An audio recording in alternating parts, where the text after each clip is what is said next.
Bonsoir, Alun Amoli.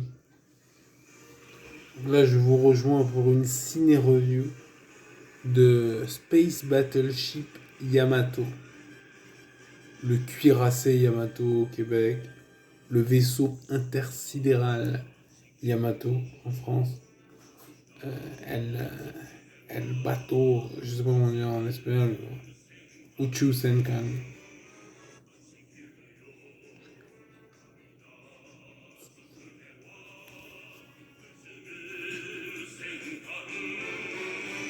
Yamato.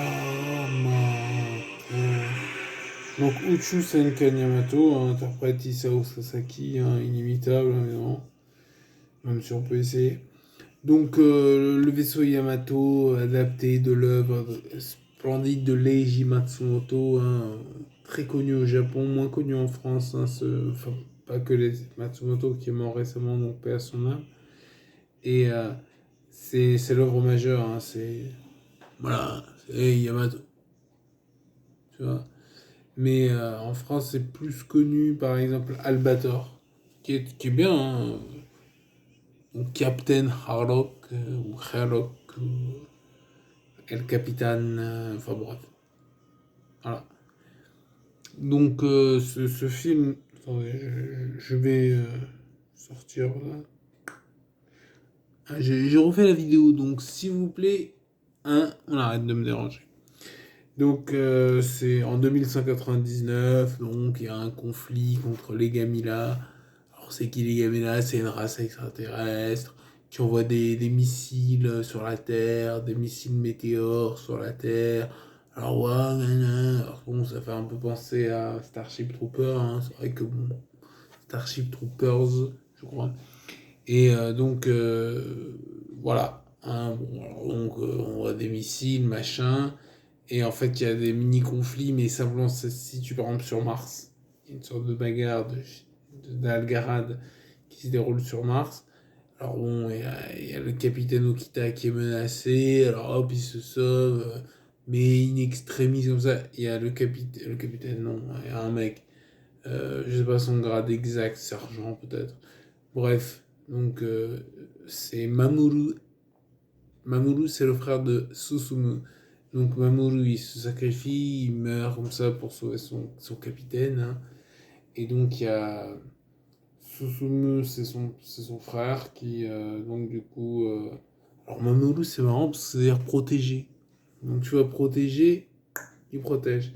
Et Susumu, ça veut dire aller de l'avant. Tu vois, genre aller... Parce qu'en fait, du coup, il se reçoit un truc, alors il dit, oh, qu'est-ce qui s'est reçu? Alors il fait, parce qu'il est sur Mars. En fait, au bout d'un moment, il fait, putain, mais je peux respirer, en fait. Mars, on connaît Total Recall, on sait que normalement, on ne peut pas respirer sur Mars, mais en fait, si, il y arrive. Et donc, du coup, la capsule qui s'est reçue, pas sur la tête, il me serait mort, mais qui s'est reçue pas loin de lui, on va dire, elle contient donc un message intergalactique. Putain, mais ça me rappelle cette série. Comment ça s'appelait? Sankukai, ouais, Sankukai, c'est ça. Sankukai. C'est le message in a bottle, c'est ça le titre, je crois.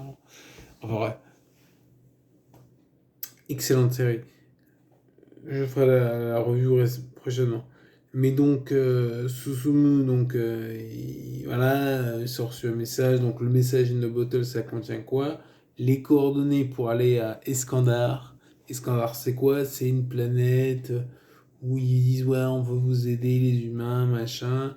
Donc, ça se situe par contre vachement loin. 170 000 années-lumière, si j'ai bien mémorisé. Donc, c'est à on s'appelle le nuage intergalactique, un truc comme ça de Magellan. Enfin, le nuage stellaire, machin, c'est une galaxie qui est un peu loin. Mais ça contient également un moyen d'y aller. Le warp, un voyage interdimensionnel, un peu comme le Warhammer 40 000. Et donc, ils vont équiper la carcasse du Yamato, donc le vaisseau, navire, machin super navire ayant servi dans la Deuxième Guerre mondiale pour se battre contre ces chiens de Yankees, contre les Américains. Et donc, ils vont pouvoir comme ça aller dans l'espace avec un vaisseau qui a de la gueule. Et ils vont essayer d'aller sur Iskandar, où il y aurait donc la solution, machin, pour dépolluer la Terre, etc. Voilà, rien que ça. Et donc, je vais pas vous spoiler inutilement, mais bon, à la fin, vous doutez que ça finit bien. Mais c'est vraiment un bon film. Et tu vois, avec l'esprit un peu, tu vois, c'est un peu comme quand tu vois avec Cutie-Oni, le film Cutie-Oni. À la base, tu te dis, moi. En fait, non, il est vachement bien. Là, c'est pareil, le film est vachement bien. Au début, j'ai bien aimé. Dès le début, j'ai bien aimé. C'est sérieux, c'est tout ce que tu veux. À la fin, c'est vachement bien, en fait. Hein. Ah, c'est bien.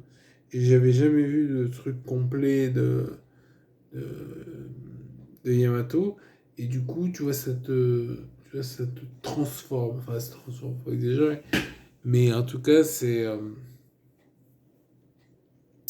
bien. Voilà. C'est bien, c'est bien. Donc en tout cas, voilà, je conseille à toute la famille. Hein, c'est un, c'est un bon divertissement ludique.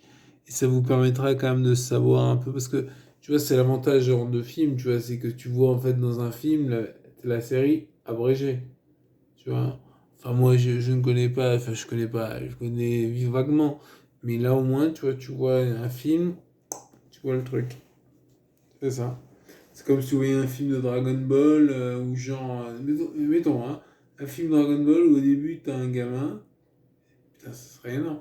Tu sais, le gamin, il arrive comme ça, il fait ah, et genre, il trouve des Dragon Ball dans la foulée, et ensuite, il se transforme en Super Saiyan, et voilà. Non. Tu vois ce que je veux dire, c'est abrégé. Voilà. Bah, franchement, ça vaut le coup. Voilà, franchement, je le conseille, sincèrement. Allez, sur ce, là, quand même. Ah, quand même. Voilà, bon, mais pour durer un peu plus, je dirais. Ouais, je dirais qu'un des points que j'ai bien aimé, c'est la romance entre Yuki Mori, elle s'appelle, et le héros, Susumu. Parce que tu sais, genre, de toute façon, je l'ai vu dès le premier truc. Hein.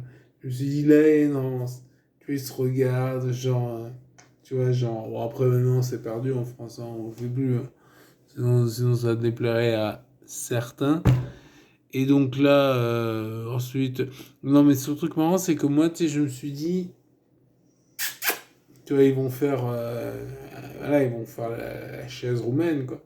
Et en fait, du coup, ouais, franchement, rester jusqu'à la fin, regarder le film, et voilà, voilà. Secret. Voilà, pas non plus de trucs de cul, hein, rassurez-vous. Allez, à plus, ciao, amusez-vous bien.